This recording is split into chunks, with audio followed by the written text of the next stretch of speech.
उस रात आसमान में बादल थे पर हवा बिल्कुल नहीं चल रही थी।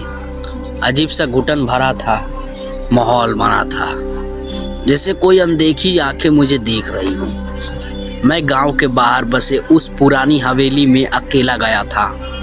कहते हैं कई साल पहले यहाँ कांचना नाम का साया देखा गया था, लेकिन आज तक कोई उसकी कहानी पूरी तरह नहीं जान पाया। मैंने दरवाज़ा खोला। अंदर गुप्त अंधेरा था, जैसे सारी रोशनी की किसी ने निगल लिया हो। मैंने टॉर्च ऑन की और सामने दीवार पर एक नाम लिखा मिला, कांचना वापस आएगी।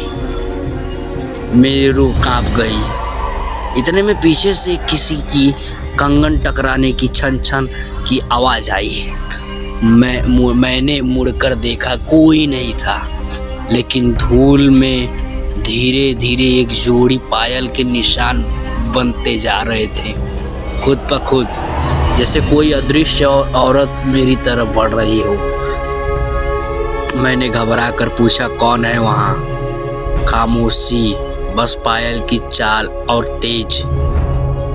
फिर एकदम से हवा का झोंका आया, टॉर्च बंद हो गई। अंधेरे में मुझे अपने कान के पास एक औरत की धीमी आवाज़ सुनाई दी, मुझे इंसाफ चाहिए।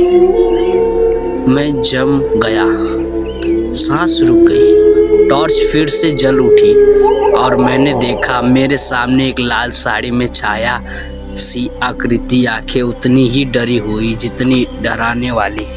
उसके माथे पर बड़ा लाल टीका और पैर जमीन को छू रहे भी नहीं थे।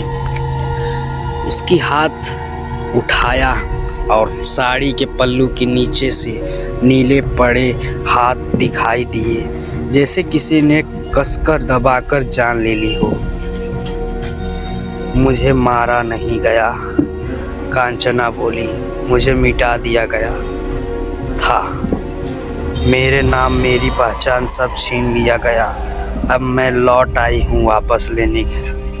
अचानक पूरी हवेली दहाड़ मारकर हिल उठी। दरवाजे खुद ब खुद बंद हो गए, जैसे ये उसकी दुनिया थी और मैं कैदी। मैंने कांपते हुए पूछा, मुझसे क्या चाहती हो?